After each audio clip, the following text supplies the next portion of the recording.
श्रोतेहो नमस्कार. इंद्रधनुष्य या कार्यक्रमात अर्थरंग या मालिकेत मी मंजिरी गोखले आपल्या सगळ्यांचं मनापासून स्वागत करते. श्रोतेहो, आपल्या उपजीविकेसाठी आपण प्रत्येकजणच कोणत्या ना कोणत्या प्रकारे अर्थार्जन करत असतो. आपलं घर उत्तमरित्या चालवण्याचा प्रयत्न समाजातल्या कुठल्याही स्तरातली व्यक्ती त्याच्या कुवतीनुसार करतच असते. आपण मिळवलेल्या पैशाची योग्य ठिकाणी गुंतवणूक करणं आणि त्या पैशाची नुसती जपणूकच नव्हे तर वृद्धी करणं ही सध्याच्या काळातली अतिशय महत्त्वाची गरज आहे. आपण मिळवत असलेल्या पैशाची सुरक्षित गुंतवणूक कशी करावी आणि एकंदरीतच या सर्व गुंतवणुकीच्या पर्यायांबद्दल माहिती देण्यासाठी आज अर्थरंग या कार्यक्रमात आम्ही आमंत्रित केले व्यवसायाने चार्टर्ड अकाउंटंट असलेल्या श्री वैभव देवधर यांना.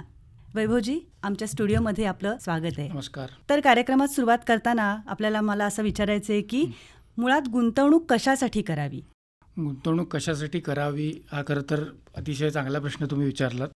कसं असतं की अर्थार्जन करणं ही आपल्या प्रत्येकाचीच एक गरज आहे. जे काय आपलं आयुष्य आपल्याला मिळालेलं आहे ते चांगल्या पद्धतीने आपल्याला जगता यावं, तसंच आपल्या कुटुंबियांनासुद्धा ते चांगल्या पद्धतीने जगता यावं, या सगळ्यासाठी अर्थार्जन करणं आणि ते चांगल्या मार्गाने करणं ही आपल्या एकूण तुम्ही आपलं जुनं वाङ्मय जुनी ह्याच्यात म्हटलं तरीसुद्धा अतिशय महत्त्वाची गोष्ट सांगितलेली आहे. तर त्याच्यामध्ये असं आहे की आपण जे काही पैसे मिळवतो तर पैसे मिळवण्यासाठीचं जे वय आहे ते वय खूप मर्यादित स्वरूपाचं आहे. म्हणजे साधारण आपल्याकडे आपण जसं म्हणतो कारण 20-22व्या वर्षीपर्यंत आपलं शिक्षण चालू असतं. त्याच्यानंतर आपण कुठेतरी नोकरी करायला सुरुवात करतो किंवा आपण काहीतरी व्यवसाय चालू करतो, उद्योग चालू करतो. आणि साधारण आपल्याकडचं एक गणित जर आपण बघितलं तर एक वयाच्या 55-60 वर्षापर्यंत आपण काम करत असतो आणि आपण पैसे मिळवत असतो.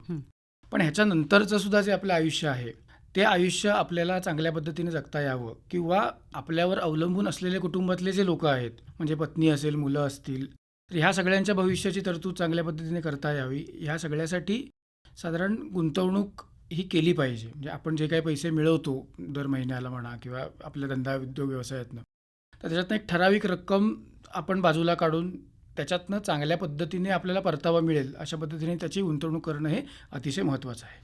या अर्थार्जनाचा किती भाग आपण गुंतवणूक म्हणून वापरायला हवा?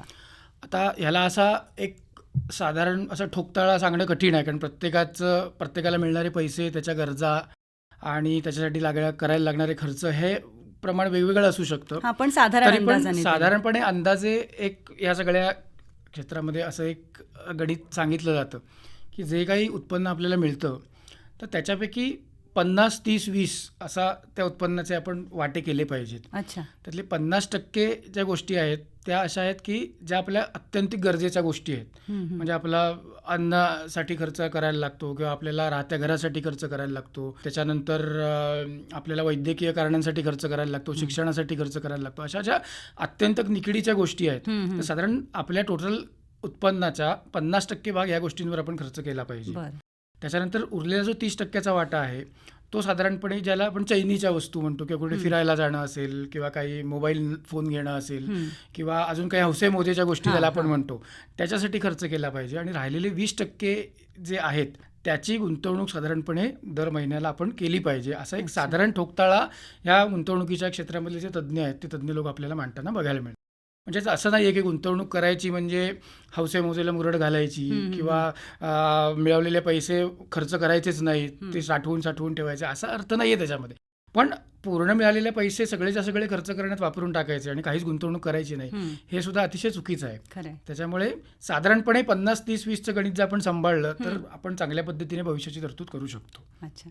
आता सध्या जो ट्रेंड आहे त्याच्यानुसार एक इन्व्हेस्टमेंट बास्केट हा एक कन्सेप्ट लोकांच्या मनामध्ये रुजलाय, तर त्याच्याविषयी सांगा. हां, इन्व्हेस्टमेंट बास्केट ही खरी तर एक महत्त्वाची कन्सेप्ट आहे. त्याच्याबद्दल एक थोडंसं आता आपल्या आधीच्या पिढीतली लोक बघा, पूर्वी आपण प्रवासाला निघालो की आपण जे बरोबर पैसे घेऊन ठेवायचो तर त्या लोकांची एक अशी सवय होती की सगळे पैसे एके ठिकाणी ठेवायचे नाही, थोडेसे खिशात ठेवायचे, थोडे बॅगेट ठेवायचे, थोडे अजून कोणाच्या तरी ह्याच्यात ठेवायचे, थोडे लपवून ठेवायचे. हां, तर हे जे आहे ना तर हाच आपण काय म्हणतो टेक्निक आहे ते आपण गुंतवणुकींच्या बाबतीमध्ये पण वापरू शकतो, रादर वापरलं पाहिजे. तर साधारण एक असे याच्याबद्दल एक इंग्लिशमध्ये हे आहे की do not put all the eggs in one basket. अच्छा. सगळी जे काय तुमच्याकडच्या वस्तू ते एकेच ठिकाणी ठेवू नका. बरोबर. त्याच्यामुळे इन्व्हेस्टमेंट करताना सुद्धा बरेच वेगवेगळे पर्याय उपलब्ध आहेत. जसे की आपल्याकडे सरकारी गुंतवणुकीचे पर्याय उपलब्ध आहेत, खाजगी गुंतवणुकीच्या याच्यामध्ये बँकांमधले पर्याय उपलब्ध आहेत, म्युच्युअल फंडसारखे पर्याय उपलब्ध आहेत, किंवा शेअर मार्केटसारखे पर्याय उपलब्ध आहेत, किंवा बरेच जण सोन्यामध्ये गुंतवणूक करतात किंवा जागा जमिनीमध्ये गुंतवणूक करतात. असे बरेच पर्याय उपलब्ध आहेत. तर साधारणपणे जे पैशांची आपल्याला गुंतवणूक करायची ती कुठेही एकच ठिकाणी करू नये. म्हणजे त्याच्यामध्ये व्यावहारिक शहाणपणा असा आहे की त्या एके ठिकाणी आपण समजा पैसे ठेवले आणि दुर्दैवाने जर त्याच्यामध्ये काही वरखाली झालं आणि ते पैसे गमवायला लागले तर सगळेचे सगळे पैसे आपले एकत्र जाणार नाही. त्याच्यामुळे साधारण आपण ठेवताना काय केलं पाहिजे की जी काय गुंतवणूक आपण करणार आहोत, कसं आहे आता सरकारी गुंतवणुकीचे पर्याय आहेत, बँकांमधले पर्याय आहेत, स्टॉक मार्केट आहेत, ह्या प्रत्येक गुंतवणुकीच्या पर्यायाशी निगडीत ज्याला आपण धोका म्हणतो किंवा रिस्क म्हणतो ती रिस्क वेगवेगळी आहे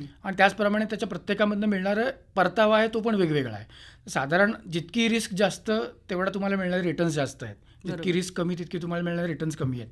तर ह्या सगळ्या गोष्टींचा विचार करून जे काही पैसे आपण गुंतवतो त्यातला काही भाग हा जिथे आपल्याला मुद्दल परत मिळण्याची पूर्णपणे शाश्वती आहे, जिथे गव्हर्नमेंट सिक्युरिटीज आहेत, म्हणजे पोस्ट ऑफिसमधले वेगवेगळे पर्याय असतील किंवा सरकारी बँकांमधल्या ठेवी असतील, अशा पद्धतीने आपण ठेवले पाहिजेत. काही भाग जो त्याच्यामधला आहे तो त्याच्यापैकी जरा बऱ्यापैकी मॉडरेट रिस्क म्हणजे मध्यम रिस्क असलेल्या याच्यामध्ये म्हणजे म्युच्युअल फंडासारखे पर्याय असतील तिथे आपण गुंतवू शकतो. आणि ज्यांना रिस्क घ्यायची आवड आहे, रिस्क ॲपेटाईट असा शब्द वापरला जातो, म्हणजे तुम्ही किती ह्याच्यापर्यंत रिस्क घेऊ शकता, तर ती रिस्क घ्यायची जर तुमची तयारी असेल तर शेअर मार्केट किंवा असे पर्याय आपल्यासाठी उपलब्ध आहेत. पण ह्याच्यात शक्यतो एकाच ठिकाणी आपले पैसे गुंतवू नयेत. ते गुंतवताना त्याचे वेगवेगळे भाग करून वेगवेगळ्या प्रकारच्या सिक्युरिटीजमध्ये किंवा वेगवेगळ्या प्रकारच्या पर्यायांमध्ये ते गुंतवले तर जास्त योग्य राहील. आता तुम्ही म्हटलं शेअर मार्केटमध्ये इन्व्हेस्टमेंट करायला हवी, तर कशा प्रकारे ही इन्व्हेस्टमेंट असते शेअर मार्केटमध्ये? ओके, आता ह्याच्याबद्दल थोडंसं आपण समजून घेऊया. काय माहिती आहे का की जेव्हा कुठल्याही आपल्या पैशाची गुंतवणूक आपण करतो ती गुंतवणूक भविष्याच्या दृष्टीने आपण करत असतो. तर ती करताना एक महत्त्वाची गोष्ट आपल्याला अशी लक्षात घ्यायला लागेल की जशी दरवर्षी म्हणजे आज मला मिळालेले समजा 1,00,000 रुपये असतील आणि मला एका वर्षाने मिळालेले 1,00,000 रुपये ह्याची किंमत सारखी नसते. बरोबर. त्याला टाईम व्हॅल्यू ऑफ मनी नावाची कन्सेप्ट आहे. म्हणजे over the period of time पैशाची व्हॅल्यू कमी कमी होत जाते. म्हणजे आपण पूर्वी म्हणायचो की पूर्वी काय एक गाडी 5,00,000 रुपयात मिळत असेल तर त्याच गाडीला आता आपल्याला 7-8 लाख रुपये मोजायला लागतात किंवा हे सगळ्या गोष्टींच्या बाबतीमध्ये म्हणजे जसं महागाईचा दर वाढत जातो तसं तसं व्हॅल्यू पैशाची कमी कमी होत जाते. त्याच्यामुळे गुंतवणूक करताना एक महत्त्वाची गोष्ट आपल्याला अशी लक्षात घ्यायला पाहिजे की आपण अशा ठिकाणी गुंतवणूक केली पाहिजे की ज्याच्यामध्ये महागाईच्या दरापेक्षा जास्त दराने आपल्याला परतावा मिळेल. म्हणजे असं आहे की समजा मी आज बँकेमध्ये पैसे ठेवले आणि तिथे समजा मला 5% व्याज मिळत असेल आणि महागाईचा दर जर 7% 8% असेल तर आपल्याला जे गुंतवणूक करून मिळणारे पैसे आहेत ते सुद्धा आपल्याला भविष्यात कमीच पडणार आणि ते उलट कमीच होणार. त्याच्यामुळे हा विचार करताना महागाईच्या दरापेक्षा जास्त परतावा आपल्याला कुठे मिळू शकेल ह्याचा जर विचार करायचा झाला तर त्याच्यासाठी शेअर मार्केट हा जो काय एक पर्याय आहे हा अतिशय चांगला पर्याय म्हणून आपल्याला त्याच्याकडे बघता येऊ शकतं. आत्तापर्यंत असं आहे की समाजात एक जनरल तुम्ही कोणाचंही प्रतिक्रिया विचारली तर शेअर मार्केट म्हणजे सट्टा बाजार आहे असं आपल्याला ऐकायला मिळतं. काही बाबतीमध्ये अर्थात लोकांना अनुभव सुद्धा वाईट आलेले आहेत, काही घोटाळे झाले असतील किंवा ह्याच्यामुळे, पण तरीसुद्धा शेअर मार्केट हा जर त्याचा व्यवस्थित अभ्यास करून त्यातल्या चांगल्या कंपन्यांचे शेअर्स निवडून जर त्याच्यामध्ये पैसे आपण गुंतवले तर त्याचे लाँग रनमध्ये अतिशय चांगल्या पद्धतीने आपल्याला फायदा मिळू शकतो. लाँग रन म्हणजे कसं, आता साधारण तुम्हाला एक मी गणित सांगतो की नॅशनल स्टॉक एक्सचेंज आपल्याकडे आहे, त्याचा जो निफ्टी 50 हा इंडेक्स आहे तो साधारण एक तुम्ही 94-95च्या आसपास बघितला तर तो 1,000 होता. तो आजच आत्ताच्या साधारण ह्याला बघितलं तो 20,000च्या पुढे गेलेला आहे. म्हणजे साधारण एवढ्या वर्षामध्ये 20,000 पर्यंत सेन्सेक्स गेला. याचा अर्थ काय की 20 पट त्या सगळ्या शेअर्सच्या किमती ज्या आहेत त्या वाढलेल्या आहेत. मग आता बऱ्याचदा काय होतं की जेव्हा स्टॉक मार्केटमध्ये असं होतं की स्टॉक मार्केट क्रॅश होतं किंवा पडतं तर त्याच्यानंतर बऱ्याच लोकांनी गुंतवलेल्या पैशांचं नुकसान झालेलं आहे किंवा तसे वाईट अनुभव आलेले आहेत. पण त्याच्यात साधारण जर तुम्ही बघितलं ना एक 2000 सालाच्या आसपास अशी मोठी पडझड स्टॉक मार्केटमध्ये झाली होती, पण साधारण पुढच्या 6-8 महिन्यात वर्षभरात ते मार्केट रिकवर झालं.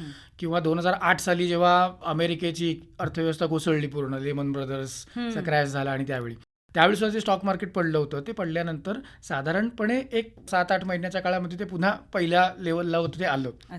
किंवा त्याच पद्धतीने कोविडचं लॉकडाऊन जेव्हा अनाऊन्स झाला आपल्याकडे, त्यावेळी जे धडाधड स्टॉक मार्केट पडलं ते तर पुढच्या 2-3 महिन्यामध्ये रिकवर झालं. अच्छा. म्हणजे तुम्ही जर एक साधारण 95 ते 2020-25 हा जो मोठा एक 30 वर्षाचा पिरियड बघितला तर स्टॉक मार्केट हे वरतीच गेलेलं आहे. त्याच्यामुळे अशा लॉंग ह्याच्या दृष्टीने जर आपण विचार करत असू तर स्टॉक मार्केटमध्ये आपल्याला चांगल्या पद्धतीने पैसे ठेवून त्याच्यातनं चांगल्या पद्धतीने रिटर्न्स घेता येऊ शकतात. पण म्हणजे एकदा पैसे ठेवले की एक 10-15 वर्ष त्याच्याकडे बघायचं नाही, एकदम लॉंग टर्म बघायचं नाही म्हणण्यापेक्षा त्यात आपण असं करू शकतो की आपण एक चांगल्या कंपनीची निवड करायची. त्याच्यामध्ये बरेच वेगवेगळ्या थिअरीज आहेत. म्हणजे असं नाही आहे की नुसतं कॅज्युअली कोणी गेलं स्टॉक मार्केटमध्ये पैसे लावले आणि त्यांना परतावा मिळाला, असं होत नाही. किंवा जितक्या आजकाल बऱ्याचदा आपल्याला बघायला मिळतं की वेगवेगळ्या सोशल मीडियावर व्हिडिओज येतात की आसान आहे, याच्यात असे हे केलं तर एवढा प्रॉफिट एका दिवसात झाला, अमुक हे झालं, वेगवेगळ्या टिप्स देणारे बरेच लोक असतात. तर ह्या लोकांच्या नादी न लागता आपला अभ्यास ज्याने त्याने करणं गरजेचं आहे. स्टॉक मार्केटमध्ये जर तुम्हाला इन्व्हेस्ट करायचं असेल तर त्याच्यासाठी टेक्निकल अनालिसिस असतो किंवा फंडामेंटल अनालिसिस असतो, बरेच वेगवेगळे त्याच्यामधले थेरीज आहेत. तर कुठल्या तरी त्यातल्या तज्ज्ञ माणसाकडनं जर आपण ते शिकून घेतलं आणि शिकून घेऊन आपापली स्वतःची गणितं, स्वतःचे ठोकताळे मांडून जर आपण पैसे इन्व्हेस्ट केले तर स्टॉक मार्केटमधनं पण अतिशय चांगल्या पद्धतीने आपल्याला परतावा मिळू शकतो. किंवा महागाईच्या दरापेक्षा जास्त दराने परतावा मिळण्याची जी काही साधनं आत्ता आपल्याकडे उपलब्ध आहेत त्याच्यामध्ये शेअर मार्केट आणि थोड्या प्रमाणात म्युच्युअल फंड्स ह्याच्यातनंच आपल्याला चांगले रिटर्न्स मिळू शकतात. मी त्याच्याकडेच येणार होते की म्युच्युअल फंड्स हा काय प्रकार असतो आणि त्याच्याबद्दल थोडीशी माहिती सांगा. आता कसं असतं माहिती आहे का, जेव्हा स्टॉक मार्केटमध्ये इन्व्हेस्ट करायचं आपण म्हणतो तर त्यात 2-3 मर्यादा येऊ शकतात अशा की एकटा व्यक्ती जर इन्व्हेस्ट करायचं म्हटलं तर असे किती पैसे करणार. म्हणजे ठीक आहे, तुमच्याकडे जर तेवढं भांडवल उपलब्ध असेल किंवा तुमच्याकडे तेवढे पैसे असतील तर प्रॉब्लेम नाही, पण सर्वसामान्य लोकांचा जर विचार केला तर बाबा मी किती पैसे एकटा इन्व्हेस्ट करू शकतो ह्याला मर्यादा आहेत. दुसरी एक गोष्ट त्याच्यामध्ये अशी की हे एवढं विस्तृत क्षेत्र आहे की त्याच्यामध्ये प्रत्येक बारीक सारीक गोष्टीचा मी अभ्यास करून माझे बाकीचे रोजचे उद्योगधंदे सांभाळून जर मी पैसे लावायचे म्हटले तर ते प्रत्येक वेळी शक्य होतंच असं नाही. ह्याच्यासाठी म्युच्युअल फंड्स म्हणजे काय ते आपण समजून घेऊया. म्युच्युअल फंड ही एक अशी संस्था असते, त्याच्यासाठी वेगळे नियम आपल्याकडे आहेत. सेबी हे नाव आपल्या बऱ्याच लोकांनी ऐकलं असेल, securities exchange board of India. म्हणजे आपलं जे भांडवल बाजार आहे आपल्या देशामधला, शेअर मार्केट्स आणि हे सगळं नियंत्रित करणारी सरकारी संस्था आहे. जशी बँकांसाठी रिझर्व्ह बँक आहे तशी शेअर मार्केटच्या पूर्ण व्यवहारांवर नियंत्रण ठेवणारी सेबी ही संस्था आहे. या सेबी या संस्थेकडे ते म्युच्युअल फंड्स रजिस्टर्ड असतात आणि त्याच्यामध्ये कसं असतं की ह्या सगळ्या क्षेत्रातली माहिती असलेले तज्ज्ञ लोक हे त्या म्युच्युअल फंडामध्ये काम करतात. हे लोक काय करतात की तुमच्या माझ्यासारख्या हजारो लाखो लोकांकडनं थोडे थोडे पैसे गोळा करून त्याचा जे कॉर्पस त्यांच्याकडे जमा होतो, ही खूप मोठी रक्कम जमा होते आणि मग त्यातले जे तज्ज्ञ लोक आहेत ते तज्ज्ञ लोक त्या सगळ्या लोकांकडनं जमवलेले जे पैसे आहेत ते पैसे शेअर मार्केटमध्ये किंवा गव्हर्नमेंट सिक्युरिटीजमध्ये अशा वेगवेगळ्या प्रकारच्या गुंतवणुकीच्या पर्यायांमध्ये ते इन्व्हेस्ट केले जातात. म्हणजे ते फक्त शेअर मार्केटमध्येच गुंतवतात असं नाहीये. त्याच्यामध्ये बऱ्याच वेगवेगळ्या, आता म्युच्युअल फंडाचे सुद्धा इक्विटी म्युच्युअल फंड असतील किंवा डेट म्युच्युअल फंड असतील, बॅलन्स म्युच्युअल फंड असतील, असे बरेच प्रकार आहेत. त्याबद्दल सांगा. त्याच्याबद्दल कसं इक्विटी म्युच्युअल फंड म्हणजे काय की हे म्युच्युअल फंड्स असतात की लोकांकडनं पैसे गोळा करून ते शेअर मार्केटमध्ये इन्व्हेस्ट करणे, कंपन्यांच्या शेअर्समध्ये इन्व्हेस्ट करणे, अशा पद्धतीने जे काम करतात त्याला इक्विटी म्युच्युअल फंड असं म्हणतात. किंवा अगदी सगळे असं नाही, त्यातला मे बी असं असेल की 70-80% भाग हा शेअर मार्केटमध्ये गुंतवला जात असेल. डेट म्युच्युअल फंड याचा अर्थ काय की जे कर्ज रोखे असतात, सरकारी बॉन्ड्स असतील किंवा कंपन्यांचे बॉन्ड्स असतील तर त्याच्यामध्ये ते पैसे गुंतवले जातात. आणि बॅलन्स म्युच्युअल फंड याचा अर्थ थोडे पैसे डेट सिक्युरिटीजमध्ये किंवा कर्ज रोख्यांमध्ये आणि थोडे पैसे हे शेअर मार्केटमध्ये, अशा पद्धतीने मिश्र स्वरूपामध्ये ते पैसे गुंतवले जातात. मग आता ह्याच्यामध्ये कसं आहे की शेअर मार्केटमधली रिस्क खूप जास्त आहे पण त्यातनं मिळणारे रिटर्न्स पण खूप जास्त आहे. तुम्ही जर कर्ज रोख्यांचा विषय घेतला तर त्याच्यामध्ये रिटर्न्स कमी आहेत, ओके, पण रिस्क पण कमी आहे. याचं कारण काय की तुम्हाला फिक्स दराने व्याज किंवा असे पैसे मिळत असतात तुम्ही बॉन्ड्स वगैरे किंवा या गोष्टी घेतल्यात तर. प्लस त्याला ठराविक एक ज्यांचे बॉन्ड्स तुम्ही सरकारी बॉन्ड्स असतील किंवा कंपन्यांचे बॉन्ड्स घेतले असतील तर त्या गोष्टीची एक मॅच्युरिटी पिरियड ठरलेला असतो की त्या ठराविक याच्यानंतर तुमचं मुद्दल त्या कंपन्यांना किंवा बँकांना परत द्यावं लागतं. त्यामुळे तिथे रिस्क कमी आहे पण त्यात तिथे रिटर्न पण कमी आहे. तर त्याच्यामुळे प्रत्येकाची रिस्क टेकिंग कपॅसिटी किती आहे किंवा रिस्क ॲपेटाईट किती आहे ह्या गोष्टीवर ठरेल की आपण कुठल्या प्रकारच्या म्युच्युअल फंडात पैसे गुंतवायला पाहिजेत. किंवा म्युच्युअल फंडाच्या वेगवेगळ्या स्कीम असतात. तर हे सगळा जो काय माहिती आहे ना, ही माहिती सरकारी वेबसाईट्सवर अवेलेबल आहे. तर त्याच्यामध्ये कसं होतं की म्युच्युअल फंड काय करतात की ह्या सगळ्यांकडनं पैसे गोळा करतात, त्या वेगवेगळ्या पर्यायांमध्ये गुंतवतात आणि मग ते जे कोण गुंतवणूकदार आहेत त्यांना रिटर्न देताना ते कसं करतात की म्युच्युअल फंड त्यांचे जे काय ॲडमिनिस्ट्रेटिव्ह खर्च असतील, त्यांचे जे काय खर्च ह्या सगळ्या स्कीम करण्यासाठी लागले असेल ते वजा करून राहिलेले पैसे आहेत ते गुंतवणूकदारांना त्यांच्या जसा डिव्हिडंड मिळतो शेअर्सवर, त्याच पद्धतीने या म्युच्युअल फंडाच्या युनिट्सवर पण तुम्हाला डिव्हिडंड मिळतो, किंवा ते युनिट्स जेव्हा तुम्ही विकता तेव्हा त्याच्यातनं खरेदीची किंमत आणि विक्रीची किंमत यातला नफा जो असतो त्याच्यातनं पण आपल्याला परतावा चांगल्या पद्धतीने मिळू शकतो. अच्छा, या सगळ्यामध्ये लिक्विडिटी कितपत असते, म्हणजे म्युच्युअल फंडामध्ये का शेअर मार्केट? हां, आता याच्यामध्ये आपल्या सगळ्यांचं म्हणजे फॉर्च्युनेटली ही अशी गोष्ट आहे की टेक्नॉलॉजी इतक्या ॲडव्हान्स लेवलला या सगळ्या प्रकारात वापरली जाते, शेअर मार्केटमध्ये म्हणा किंवा म्युच्युअल फंडांच्या बाबतीमध्ये. लिक्विडिटीचा जर विचार केला तर समजा असं आहे की तुमचे म्युच्युअल फंडात पैसे आहेत आणि काहीतरी एक मेडिकल इमर्जन्सी आली म्हणा किंवा काहीतरी अडचण निर्माण झाली की तुम्हाला अचानक पैशाची गरज आहे, तर जेव्हा तुम्ही हे म्युच्युअल फंड किंवा शेअर्स विकता तुमचे, ते विकल्यानंतर साधारण पुढच्या 2 ते 3 दिवसामध्ये, एखाद दिवस मागे पुढे जरा 5 दिवसाच्या आत आपण साधारण म्हणूया, तर 4-5 दिवसामध्ये हे पैसे तुमच्या बँक खात्यामध्ये जमा झालेले असतात आणि तुम्हाला ते वापरता येतात. आणि हे सगळं आपण कुठेही जायला लागत नाही, घर बसल्या आपल्या मोबाईल ॲपवरनं किंवा इंटरनेटच्या थ्रू या सगळ्या गोष्टी आपण करू शकतो. अच्छा, कधी कधी अशी गरज पडते की काही दिवसात आपल्याला काही रक्कम उभी करायची, बरोबर. तर त्याच्यामध्ये हे लिक्विडिटी असणं खूप महत्वाचं असतं. हो, लिक्विडिटी असणं खूप महत्त्वाचं आहे. म्हणजे साधारण आपल्याकडे T+3 ची सेटलमेंट आता आहे. T+3 म्हणजे ज्या दिवशी मी ट्रान्झॅक्शन करतो तिथपासून पुढच्या 3 दिवसात ते सेटल होतं. अच्छा, आणि आता हळूहळू पुढच्या 2-4 वर्षापर्यंत असं टार्गेट गव्हर्नमेंटचं आहे साधारण की T+0 म्हणजे ज्या दिवशी मी व्यवहार करणार आहे अच्छा. त्याच दिवशी त्याची सेटलमेंट होईल, अशा ह्याच्यापर्यंत हे आणण्याचे प्रयत्न आता चालू आहेत मोठ्या प्रमाणामध्ये. पण तरीही सुद्धा आता हे 3 दिवस अगदी आपण म्हणू की काही मागे पुढे झालं, 4-5 दिवसामध्ये हे पैसे नक्की आपल्याला मिळू शकतात. त्यामुळे लिक्विडिटी खूप चांगली आहे या सगळ्या गोष्टी. आता तुम्ही शेअर मार्केट बद्दल सांगितलं किंवा म्युच्युअल फंड बद्दल सांगितलं, पण असे काही वयोगट असतो की त्यांना ही रिस्क घेणं परवडत नाही, बरोबर. म्हणण्यापेक्षा त्यांना रिस्क नको असते, तर मग अशा कुठल्या गव्हर्नमेंट स्कीम्स आहेत? म्हणजे मला असं विचारायचं की PPF किंवा PF हे जे काही आहे, हो. तर त्याच्यामध्ये रिस्क सगळ्यात कमी असते मला वाटते. हो, तर बरोबर आहे, बरोबर. त्याबद्दल सांगा. हां, आता कसं आहे माहिती आहे का की 2-3 गोष्टींचा विचार, जसं मगाशी म्हटलं की प्रत्येकाची रिस्क घेण्याची तयारी किती आहे, त्याप्रमाणे वेगवेगळे पर्याय गुंतवणुकीचे आपल्याकडे उपलब्ध आहेत.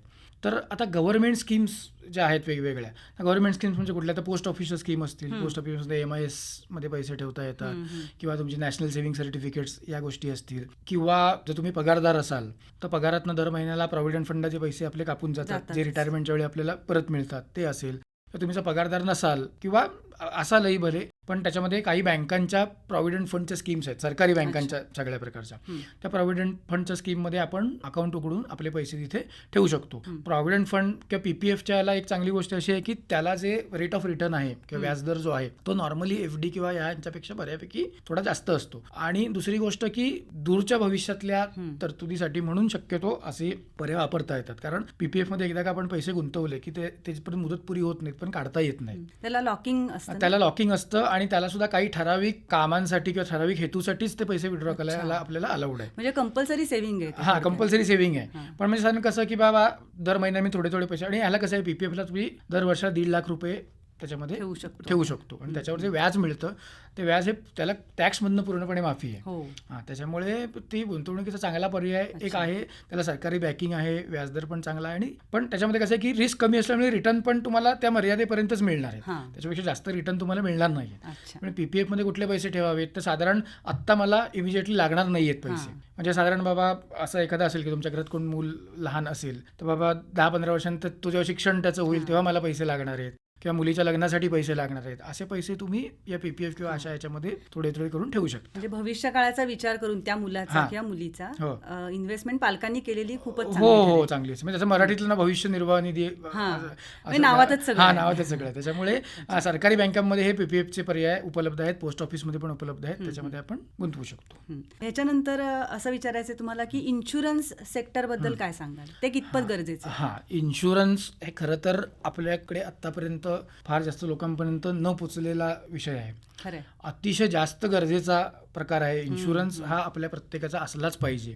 तर इन्शुरन्स म्हणजे साधारण काय माहिती आहे आपल्याला की आपण दर महिन्याला म्हणा, दर वर्षाला म्हणा, प्रीमियम भरतो आणि ठराविक मुदतीनंतर आपल्याला ते पैसे असतात ते परत मिळतात.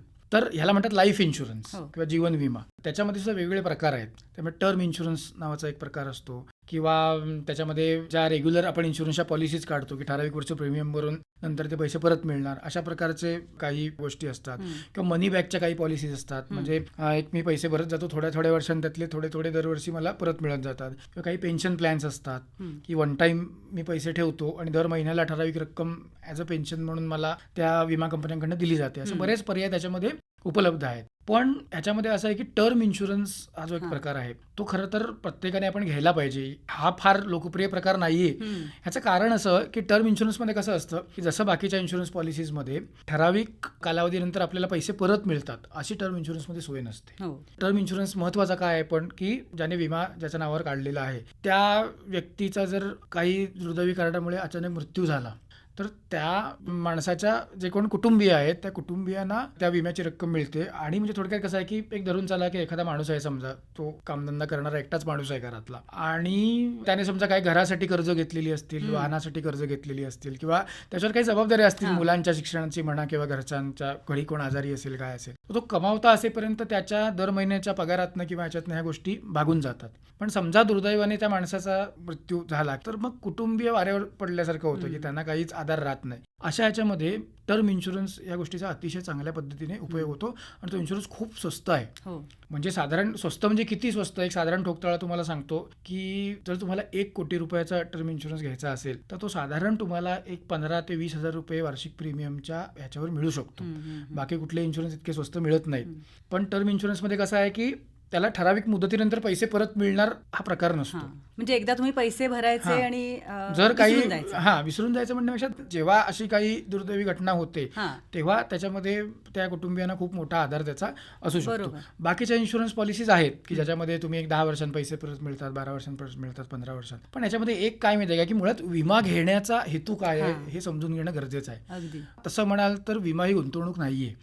जरी भारतीय लोकांना हेच सांगण्याची गरज आहे की विमा ही गुंतवणूक नाही. आतापर्यंत त्याचा प्रचार अशाच पद्धतीने केला गेलाय दुर्दैवाने की विमा ही गुंतवणूक आहे. पण विमा ही गुंतवणूक नाहीये. विमा कशासाठी काढायचा असतो तर जे काही रिस्क आहेत आपल्या आयुष्यामध्ये, की असं असतं की प्रत्येक गोष्ट आपण प्रेडिक्ट नाही करू शकत की काय होणार आहे माझ्या आयुष्यामध्ये उद्याचा दिवस कसा असणार आहे.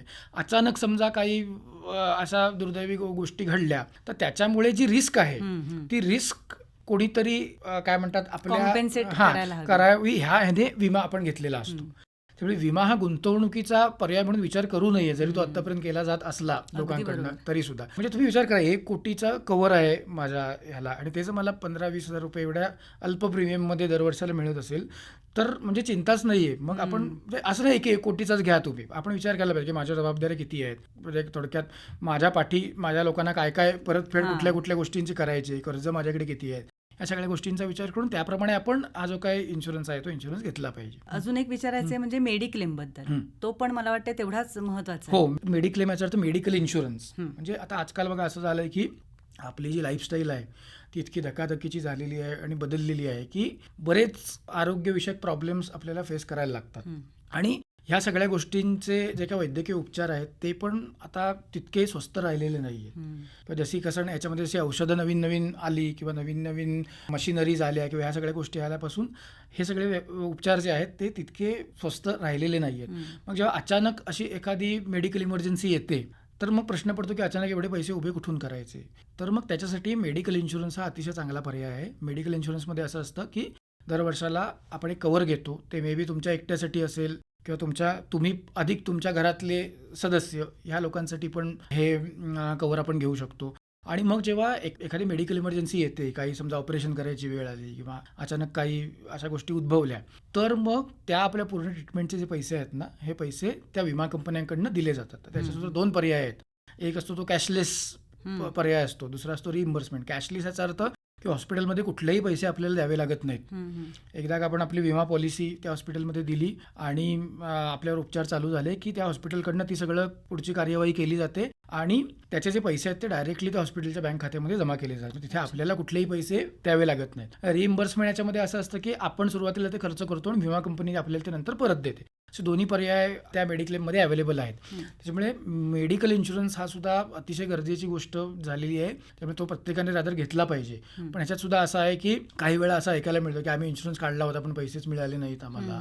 अशा गोष्टीमध्ये महत्त्वाचं की जेव्हा आपण कुठलीही इन्शुरन्स पॉलिसी घेतो, म्हणजे ती लाईफ इन्शुरन्सची असेल, मेडिकल इन्शुरन्सची असेल, कुठलीही असेल, तर ती घेताना त्याच्या ज्या काही अटी शर्ती आहेत त्या अटी शर्ती आपण प्रत्येकाने वाचून घेणं गरजेचं आहे. म्हणजे त्याच्यामध्ये नक्की कुठल्या गोष्टींच्या केसमध्ये तुम्हाला पैसे मिळणार नाहीयेत, कुठल्या बाबतीमध्ये पैसे मिळणार आहेत, ह्या सगळ्या गोष्टी त्याच्यामध्ये दिलेल्या असतात.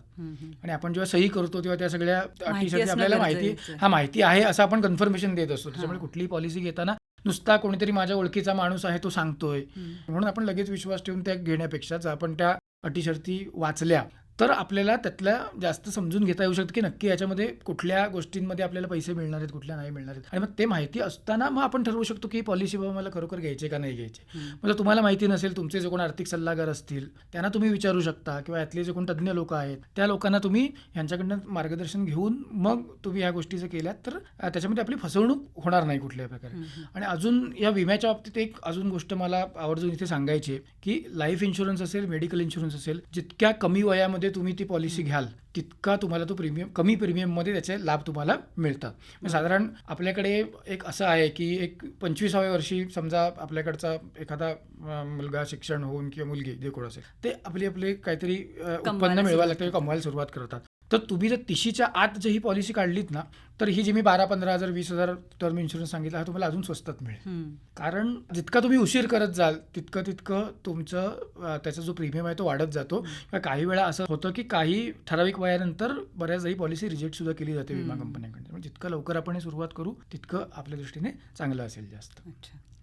वैभवजी, आपण बरेचदा वर्तमानपत्रामध्ये वाचतो किंवा आपण एक सोशल मीडियावरनं पण बघतो की अशा काही स्कीम्स येतात की अमुक महिन्यात अमुक वर्षात पैसे डबल करून देऊ किंवा अमुक रुपये गुंतवा आणि अमुक रुपये अमुक महिन्यात मिळवा.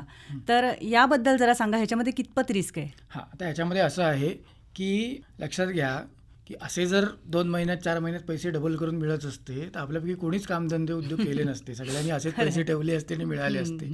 त्याच्यामुळे असं आहे की आता बघा, एक गोष्ट आपण लक्षात घेणं गरजेचं आहे की आपल्याकडे बँका आहेत, बरोबर, किंवा पोस्ट ऑफिस आहे. ह्या ज्या सगळ्या गोष्टी आहेत ह्या सरकारी नियंत्रणामधल्या गोष्टी आहेत, बरोबर. तर सरकारचं नियंत्रण असताना आणि त्यातले तज्ज्ञ लोक तिथे काम करत असताना तुम्हाला कुठली बँक आम्ही 2 महिन्यात पैसे डबल करून देऊ, 5 महिन्यात डबल करून देऊ असं सांगते का? तसं नाही सांगत, बरोबर. त्याच्यामुळे कसं आहे की ह्या प्रत्येक गोष्टीला ना काही मर्यादा आहेत. त्याच्यामुळे जेव्हा अशा स्कीम्स मोठमोठ्या जाहिराती करून सांगितले जातात, त्यांच्याकडे मोठमोठे कार्यक्रम घेतले जातात, अशा हे करून थोडक्यात लोकांना भुलवण्यासाठी प्रयत्न केले जातात, तर आपण सगळ्यांनी याचा विचार करणं गरजेचं आहे की आता हे कोण तुम्हाला सांगतंय त्या माणसांचं. कारण यांचं कसं असतं माहिती आहे का, बऱ्याचदा सुरुवातीच्या काळामध्ये जेव्हा यांचे बिझनेस चालू होतात तर तेव्हा ते काय करतात की माझ्याकडनं पैसे घ्यायचे, अजून तुमच्याकडनं घ्यायचे, अजून 10 लोकांकडनं घ्यायचे आणि त्यातला जो पहिला गुंतवलेला असतो त्यात काय करतात 10 जणांकडनं जमलेले पैसे पहिल्याला परत देतात. ते एक साखळी योजनामध्ये आली होती, बरोबर, किंवा ते मल्टी चेन मार्केटिंग किंवा असे जे प्रकार, हे सगळे ह्याच प्रकारचे हे आहेत. तर त्याच्यामुळे ते जे लोक जे काय आपल्याला सांगतात की कमी ह्याच्यात आम्ही तुम्हाला पैसे डबल करून देऊ किंवा एवढे पैसे वाढवून देऊ, तर शक्यतो लोकांनी अशा लोकांच्या किंवा अशा स्कीम्सच्या नादी लागू नये. माझा तर सल्ला त्याच्यामध्ये असाच राहील की कारण कसं आहे माहिती आहे का की इतका सोपं नाही आहे पैसे मिळवणं. त्याच्यासाठी आपल्याला कष्ट करायला लागतात किंवा हे करायला. मग तुम्ही साधा विचार करा, आता आपल्याकडे ज्या एवढ्या मोठमोठ्या कंपन्या आहेत, एवढे मोठमोठे इंडस्ट्रियलिस्ट आहेत, मग ते एवढे कष्ट करून एवढे उद्योगधंदे कशासाठी करतात? असे जर पैसे डबल होत असते तर मग कोणी उद्योग केलेच नसते. त्याच्यामुळे हे लक्षात घ्या. पण कसं आहे माहिती आहे, हे लोक कशाचा फायदा घेतात तर साधारण माणसाची एक सहज प्रवृत्ती आहे की मला कमीत कमी कष्ट करून मला जास्तीत जास्त मिळायला पाहिजे. त्याच्यामुळे ह्यांच्याकडे कसं होतं की पैसे गोळा करायचे लोकांकडनं आणि ते गोळा केलेलेच पैसे परतावा म्हणून परत द्यायचे. त्याच्यामुळे पैसे वाढवण्यासाठी त्यांच्याकडे काही उपाययोजना नसतात. मग कसं होतं की जिथपर्यंत पैशाचा ओघ चालू आहे तिथपर्यंत पहिल्या काही लोकांना पैसे मिळतात त्याच्यामध्ये, मग ते लोक सगळीकडे सांगतात की नाही आमचे डबल झाले. पण नंतर जे याच्यात नाही होणारे लोक आहेत ना, ह्या लोकांना त्याचा फटका बसू शकतो. त्याच्यामुळे एक महत्त्वाची गोष्ट लक्षात घ्या की कुठेही स्टॉक मार्केटमध्ये आम्ही पैसे गुंतवतो किंवा याच्यामध्ये हे करतो असे सांगणारे जे लोक आहेत ना, तर तुम्हाला जरी इन्व्हेस्टमेंट ॲडवायझरी द्यायची असेल स्टॉक मार्केटबद्दल किंवा स्टॉक मार्केटमधल्या काही याच्याबद्दल, तुम्हाला सेबीकडे रजिस्ट्रेशन घ्यावं लागतं. त्याच्यामुळे जेव्हा कुठलाही असा माणूस सांगायला येईल तेव्हा आपण विचारा की तुमचं कुठल्या गव्हर्नमेंट त्याच्याकडे रजिस्ट्रेशन आहे, हां. तुमचा लायसन्स दाखवा आम्हाला, तुमचं काय जे काय तुमची नोंदणी तुम्ही केलेली असेल किंवा जे काय अप्रुव्हल तुमच्याकडे असेल ते आम्हाला दाखवा, की कुठल्या बेसिसवर तुम्ही हे करता. ह्या गोष्टी आपण विचारल्या पाहिजेत. म्हणजे पूर्ण जागरूक आपण हां, असायला हवं. म्हणजे महत्त्वाचं काय माहिती आहे का, की माणूस एक वेळ काय करेल माहिती आहे, की बाजारात समजा जाऊन भाजी घ्यायची तर आपण अगदी निरकून पारकून घेऊ की चांगली कुठली आहे किंवा काय आहे, किंवा एखादी समजा मला मोबाईल फोन घ्यायचा किंवा अजून कुठली गोष्ट घ्यायची आहे, मी 4 ठिकाणी फिरून बघतो की कुठे मला कमी किमतीत मिळतोय, कुठे जास्त चांगले डिस्काउंट मिळतोय. ह्या सगळ्या गोष्टींची पारख करून आपण आपले, कारण कसं आहे माहिती आहे का, की पैसे हे आपण खूप कष्टाने मिळवलेले पैसे आहेत. अगदी बरोबर. त्याच्यामुळे कुठल्याही भूलथापांना बळी पडून किंवा जास्त पैशाची हाव मनात ठेवून अशा कुठल्या तरी अनऑथराईज किंवा अशा यांच्याकडे पैसे गुंतवणं ही अतिशय चुकीची गोष्ट आहे.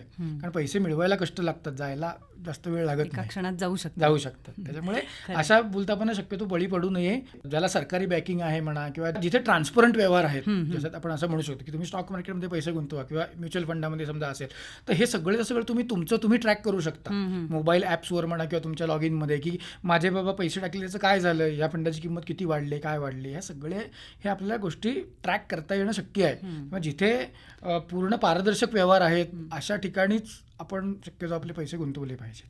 वैभव सर, खूप छान आम्हाला तुम्ही माहिती दिलीत. अर्थार्जन किंवा गुंतवणूक किंवा त्यातल्या रिस्क या सगळ्याबाबत श्रोते हो, आज चार्टर्ड अकाउंटंट वैभव देवधर यांनी आपल्याला अतिशय छान माहिती दिली.